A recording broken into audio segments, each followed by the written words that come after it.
फरवरी 1965 तीन दोस्तों की एक टीम एक ऐसे एडवेंचर ट्रिप पर निकलते हैं जिसका अंदाजा उन्हें बिल्कुल भी नहीं था कि आने वाले अगले कुछ घंटों में ये ट्रिप उनकी जिंदगी की सबसे डरावनी ट्रिप होने वाली है। न्यूयॉर्क सिटी से 16 किलोमीटर दूर ये तीनों दोस्त एक ऐसे केव को एक्सप्लोर करने के लिए जाते हैं जिसके बारे में उन्हें कोई आइडिया नहीं था कि वहाँ एक ऐसा हॉल है जहाँ पानी -20 डिग्री सेल्सियस में जमकर नीचे गिर रहा है। बिना ये जाने एक दोस्त केव को नीचे से देखने के लिए उस हॉल में घुस गया और नीचे उतरने लगा। नीचे उतरने के दौरान उसकी रस्सी उसी बर्फीले पानी के एक चट्टान में अटक गई और तकरीबन 6 दिनों तक रेस्क्यू टीम लगातार उसे बाहर निकालने की कोशिश की, पर क्या रेस्क्यू टीम इसमें कामयाब भी हो पाई? 13 फरवरी 1965 ठंड का महीना चल रहा होता है और तीन दोस्त जेम्स मिशेल, हैरी मिलर और चार्ली बेनेट एक ऐसे एडवेंचर ट्रिप का प्लान बनाते हैं जैसा कि वे पहले किसी और ट्रिप में एक्सपीरियंस न किए हो। और यकीन मानिए ये ट्रिप इनकी बाकी ट्रिप्स में की गई एक्सपीरियंस से बिल्कुल ही अलग होने वाला था। ये तीनों डिसाइड करते हैं किसी केव को एक्सप्लोर करने का और फाइनली न्यूयॉर्क सिटी से 16 किलोमीटर दूर उन्हें एक ऐसा केव मिल भी गया, द सोडर्स पेंड केव। ये केव दिखने में जितना छोटा था असल में अंदर से उतना ही खतरनाक था। 13 फरवरी की सुबह शनिवार को ये तीनों दोस्त केव एक्सप्लोरेशन के लिए निकल जाते हैं, पर केव एक्सप्लोरेशन शुरू करने से पहले ये केव लैंड ओनर के घर पहुंचते हैं जिसका नाम जॉर्ज लैंड था। दरअसल ये जॉर्ज लैंड का घर केव के बारे में बेसिक इंफॉर्मेशन जानने के लिए आए थे, पर किसी कारणवश जॉर्ज लैंग घर पर नहीं था। तो ये तीनों बिना उसका परमिशन लिए और इंफॉर्मेशन हासिल किए केव के खतरों के बारे में जाने बगैर वे केव एक्सप्लोरेशन के लिए केव के पास पहुंचते हैं। ये पहली बार नहीं था कि ये तीनों किसी केव को एक्सप्लोर करेंगे, इससे पहले भी ये हल्का फुल्का केविंग किए हुए थे। ये तीनों एंट्रेंस को पार करके केव में एंटर हुए और केविंग शुरू की। स्टार्टिंग में तो सब कुछ सही चल रहा होता है। तीनों दोस्त एक साथ केव के डीपर सेक्शंस की ओर बढ़ रहे होते हैं और जैसे जैसे ये आगे बढ़ रहे होते हैं केव उतना ही डार्क और नैरो होता जा रहा था। पर इनका असली चैलेंज तो अभी बाकी था, क्योंकि इनके रास्ते में 3 ऐसे स्क्वीज सेक्शन आने वाले थे जिसे पार करने से पहले केबर्स एक बार जरूर सोचता है, क्योंकि यह जगह इतना नैरो और क्लोस्ट्रोफोबिक था। सबसे पहले ये इन 3 चैलेंजिंग सेक्शन में लेमन स्क्वीज को पार करते हैं और इसमें ये तीनों कामयाब भी हो जाते हैं। इसके बाद इन्हें गन बैरल को पार करना था जो इतना चैलेंजिंग था कि यहाँ से आगे सिर्फ रेंग कर ही अपने पेट के सहारे पार किया जा सकता था और लकीली ये तीनों इसमें भी कामयाब हो गए। अब इनके रास्ते में सबसे टफ और चैलेंजिंग सेक्शन जी टर्न सेक्शन था जो इतना टाइट और क्लोस्ट्रोफोबिक था कि एक्सपीरियंस केबर्स भी यहाँ से आगे जाने से कतराते थे, क्योंकि यहाँ से आगे जाना इतना टफ हो जाता था कि केबर्स को अपनी बॉडी को स्क्वीज करके जबरन गुजारना पड़ता था। पर हैरानी की बात तो तब हुई जब ये तीनों दोस्त इस सेक्शन को भी पार कर गए। जी हाँ, जेम्स मिलर और चार्ली ने जैसे तैसे करके इन तीनों सेक्शन को पार कर लिए, पर अब उनके साथ जो होने वाला था उसकी कल्पना किसी ने भी नहीं की थी।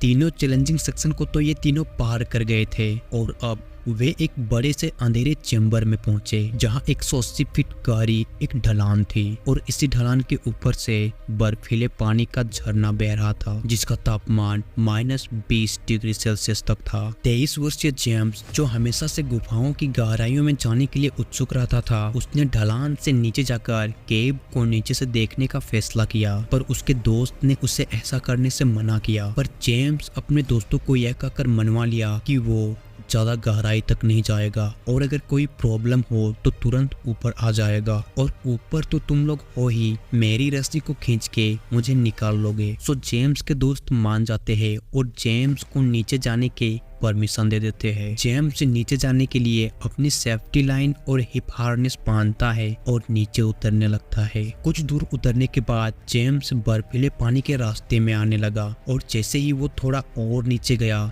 तो तो पूरा बर्फीले पानी का झरना उसके ऊपर गिरने लगा, जिसकी वजह से उसकी सेफ्टी लाइन ठंड और गीलेपन के कारण ढीली होने लगी और एक चट्टान में जाकर उलझ गई। जेम्स के साथ ये सब इतनी जल्दी और अचानक हो रहा था कि उसे कुछ समझ में ही नहीं आ रहा था कि उसके साथ क्या हो रहा है। खैर, जेम्स ढलान में इस कदर फंस चुका था कि वो ना तो झरने के बहाव के कारण ऊपर जा पा रहा था और न ही रस्सी के फिसलने के कारण नीचे। वो झरने के ठीक नीचे बर्फीले पानी में भीग रहा था।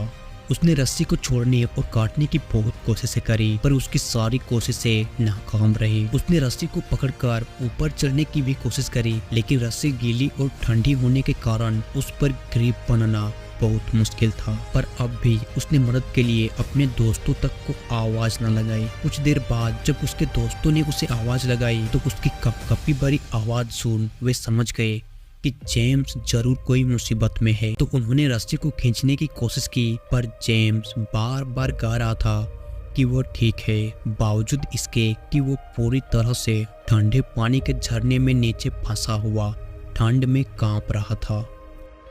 45 मिनट बाद, पूरे 45 मिनट तक चार्ली और हैरी ने जेम्स को खींचने की बहुत कोशिशें करी, लेकिन सारी कोशिशें बेकार रही, जिसके कारण चार्ली गुफा से बाहर मदद ढूंढने के लिए गया। वो भागकर पास के फार्म हाउस में गया, लेकिन न ही उसे वहां कोई नजर आया और न ही उसके आसपास। 1 घंटे से भी ज्यादा समय गुजर चुका था। बर्फीले पानी में जेम्स की हालत बद से बदतर हो रहा था। उसके दोस्त भी उसे बाहर निकल पाने की उम्मीद भी धीरे धीरे अब खो रहे थे। तो अंत में जब उन्होंने देखा कि उनसे ये कर पाना संभव नहीं, तो किसी तरह करके वे रेस्क्यू टीम को कांटेक्ट किए और 1 घंटे के बाद वॉशिंगटन डीसी से नेशनल रेस्क्यू टीम की एक प्लेन वहां पहुंची और कुछ ही घंटों में ये न्यूज पूरे अमेरिका में फैल गई। इससे पहले कि रेस्क्यू टीम गुफा में पहुंचकर जेम्स तक पहुंचते, इससे पहले ही जेम्स अपनी आखिरी सांसें गिन रहा था। जी हाँ, उसकी कंडीशंस इतनी ज्यादा क्रिटिकल हो चुकी थी कि वो अब कुछ बोल भी नहीं पा रहा था। उसे इतना ज्यादा ठंड लग चुका था कि वो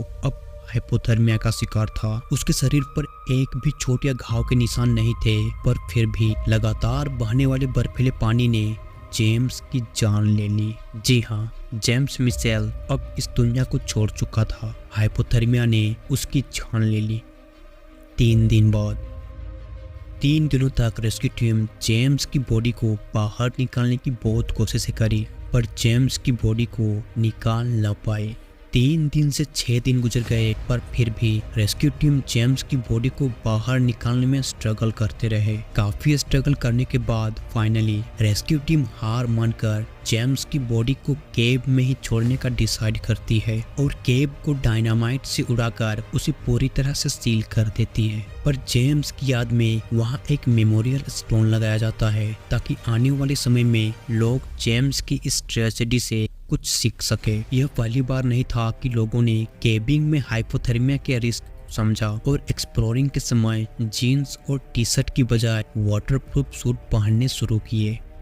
40 साल बाद इस कहानी का एक और चैप्टर शुरू होने वाला था। साल 2006 में जॉर्ज लैन के पोते क्रिश्चियन लैन ने उस केव पर जाकर जेम्स की बॉडी को बाहर निकालने का फैसला किया। क्रिश्चियन के दादा जॉर्ज लैंग भी चाहते थे कि जेम्स की बॉडी का अच्छे से फ्यूनरल हो। क्रिश्चियन ने एक हाईली क्वालिफाइड टीम से पूरे 4 घंटों बाद जेम्स की बॉडी को उस ढलान से रिकवर कराया और क्रिश्चियन ने उसके ऊपर एक डॉक्यूमेंट्री भी बनाया। क्रिश्चियन जेम्स की बॉडी को उनके फैमिली वालों को सौंप दिया और इसके बाद उसका अच्छे से फ्यूनरल किया गया। सो गाइस, ये थी स्टोरी स्वेडर्स पेंट केव ट्रेजेडी की। अगर आप किसी ऐसे शख्स की कहानी जानना चाहते हो जो बिल्कुल जेम्स मिशेल की तरह केव के एक हॉल में हाइपोथर्मिया से मारा गया, तो आप हमारा ये वीडियो देख सकते हो। बाकी आपने अगर वीडियो को यहाँ तक देखा तो आपका बहुत बहुत धन्यवाद।